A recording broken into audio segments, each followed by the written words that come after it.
Good morning, student. First of all, have a look at the word meanings of the chapter Discovering Truth. The saga continues from the book Hornbill for class +1. You have to write all these word meanings in your notebook.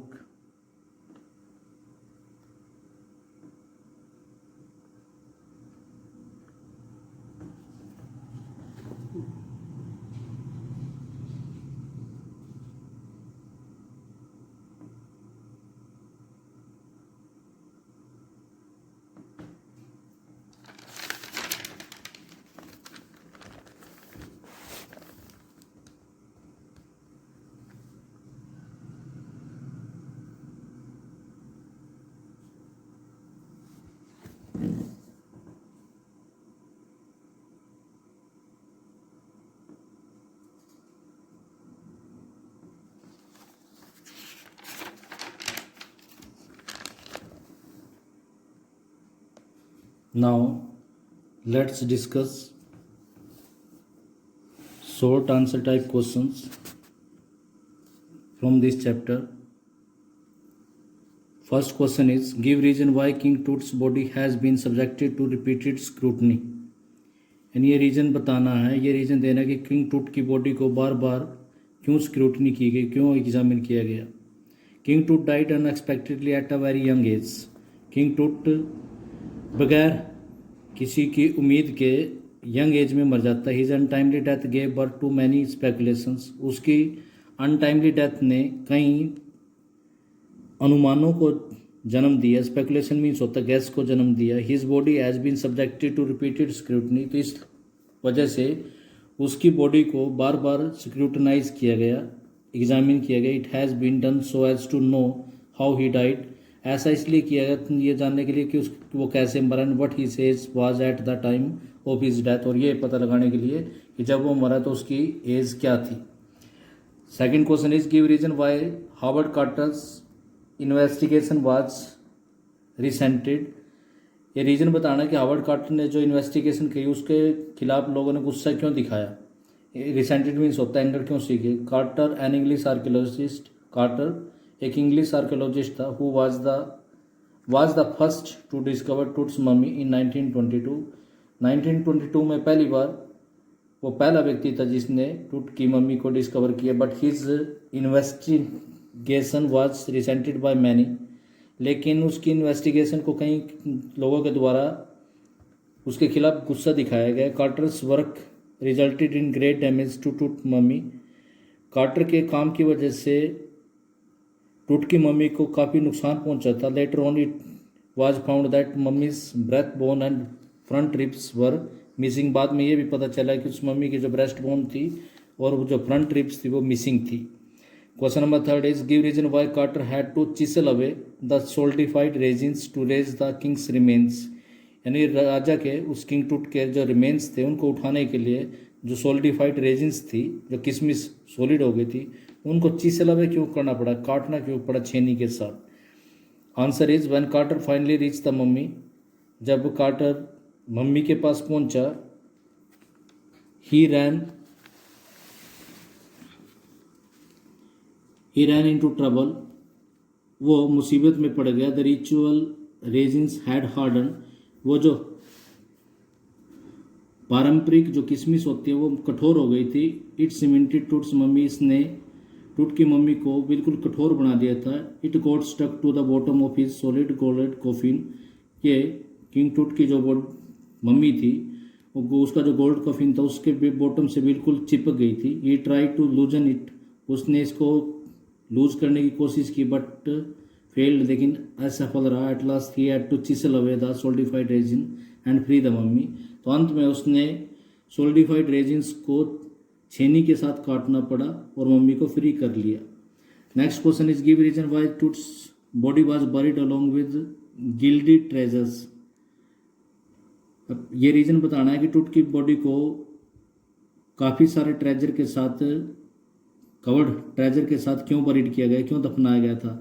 Egypt of Toots time believed that gilded treasures and other such valuable guaranteed rebirth. टूट के time में Egypt में ऐसा लोग विश्वास करते थे कि कवर्ड ट्रेजर्स और दूसरी जो वैल्यूएबल जो चीज़ उसके साथ रखी जाती है वो ये इस बात का गारंटी होती है कि उस व्यक्ति का रीबर्थ होगा।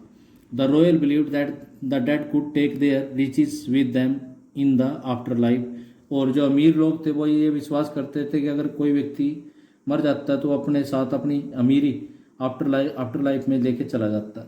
Next question is give reason why the boy king change his name from Tutankhaten to टूटनखामुन।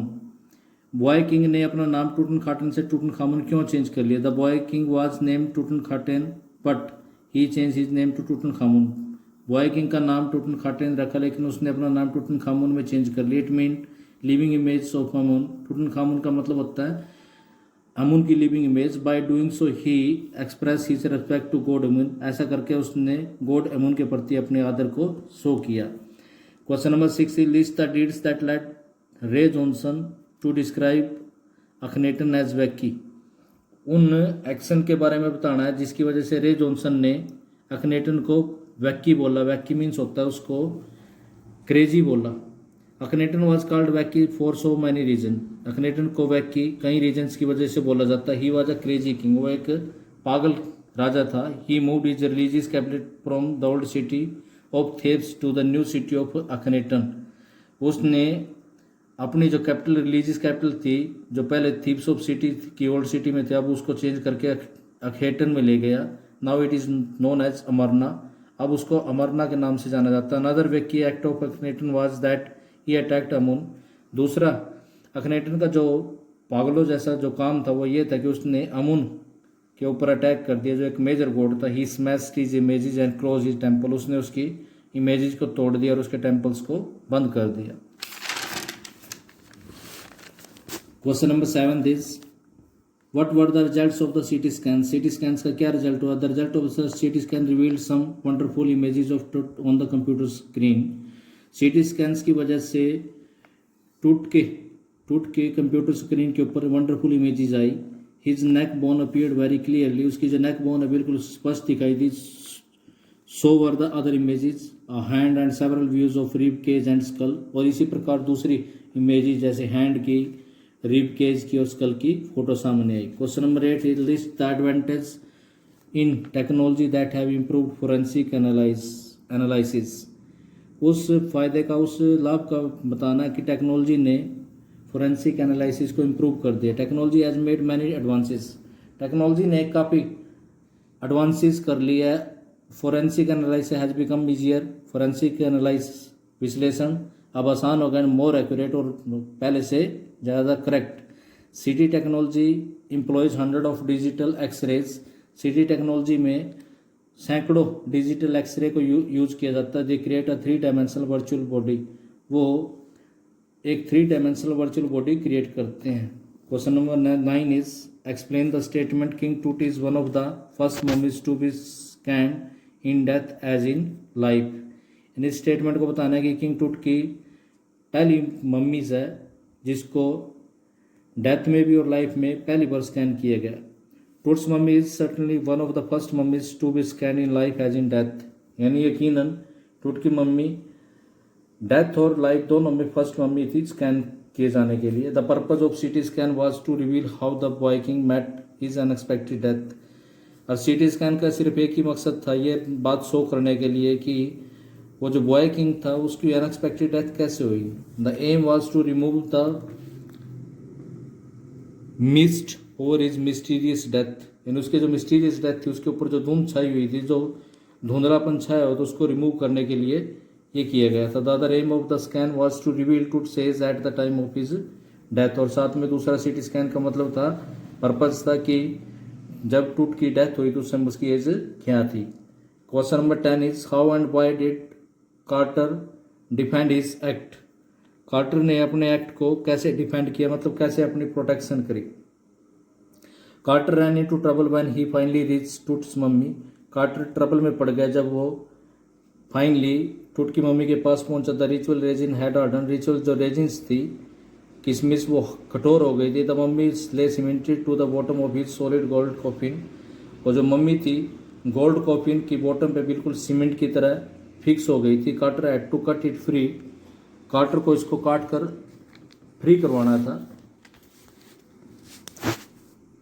He severed every part and major joint, उसने प्रत्येक पार्ट को और मेजर ज्वाइंट को काट के अलग कर दिया। Carter defended his act, Carter ने अपने एक्ट के बारे में अपने आप को प्रोटेक्ट किया। He did not want the money to fall into the hands of the thieves, वो नहीं चाहता था कि मम्मी चोरों के हाथों में पड़े। Had he not cut the mummy free, अगर उसने मम्मी को काट कर फ्री ना किया होता, thieves would have destroyed it for gold, तो चोरों ने इसको गोल्ड के लिए डिस्ट्रॉय कर दिया होता। Question number 11 is what is computer tomography और सीटी, how can diagnostic imaging be done with सीटी। कंप्यूटर टोमोग्राफी और सीटी क्या है, इसके द्वारा डायग्नोस्टिक इमेजिंग कैसे की जाती है। डायग्नोस्टिक इमेजिंग का मतलब होता है ट्रीटमेंट के लिए इमेज कैसे ली जाती है। कंप्यूटर टोमोग्राफी और सीटी इज अ सोफिस्टिकेटेड प्रोसेस, ये एक मॉडर्न प्रोसेस, सोफिस्टिकेटेड मीन्स होता है मॉडर्न प्रोसेस है।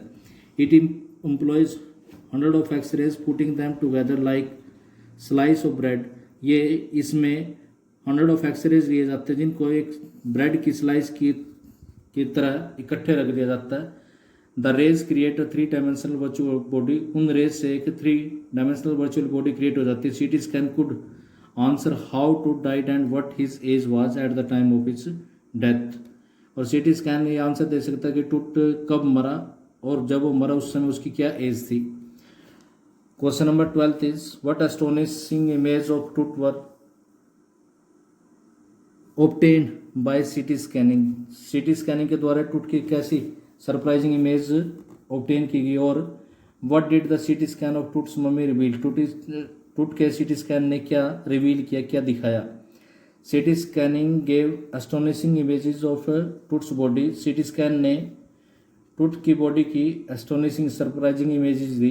The image of a grey head appeared on the computer screen, एक ग्रे हेड की जो इमेज है वो कंप्यूटर स्क्रीन पे दिखाई दी। नेक बोन्स अपीयर्ड क्वाइट क्लियरली, नेक बोन बिल्कुल क्लियरली अपीयर्ड हुई। Other images of Toots body appeared on the screen, टूट की बॉडी की दूसरी जो इमेजेस भी वो भी स्क्रीन पे आई। They included a hand and several views of rib cage and the skulls, उसमें एक hand several views of rib cage और स्कल की पिक्चर शामिल है। Question number 13 is why was Zahi Hawass worried and how was he finally relieved, Zahi Hawass चिंतित क्यों था और उसने फिर लास्ट में रिलैक्स क्यों महसूस किया। Zahi Hawass was secretary general of Egypt supreme council of antiquities, Zahi Hawass Egypt का जो supreme council of antiquities department है उसका जनरल सेक्रेटरी है। He believed that Tut's mummy was in bad condition, उसका विश्वास था कि टूट की मम्मी बैड कंडीशन में because of Carter's mishandling, Carter की मिस हैंडलिंग की वजह से। He arrange the first ever CT scan of Tut's mummy, उसने टूट की मम्मी का पहला सीटी स्कैन अरेंज किया for an accurate forensic reconstruction, ताकि उसकी एक एक्यूरेट फोरेंसिक रिकन्स्ट्रक्शन हो सके। However he was worried about the result, लेकिन जब उसने रिजल्ट देखा उससे वो चिंतित हो गया। But when astonishing image of टूट अपीयर्ड ऑन द स्क्रीन, लेकिन जब टूट की astonishing surprising image computer screen पे अपीयर हुई, ही फेल्ट ग्रेटली रिलीव्ड, उसको काफ़ी रिलैक्स महसूस हुआ। Now he could go to sleep, अब वो सो सकता था। That is all for today students, the remaining long questions will be discussed in the next video. Thank you.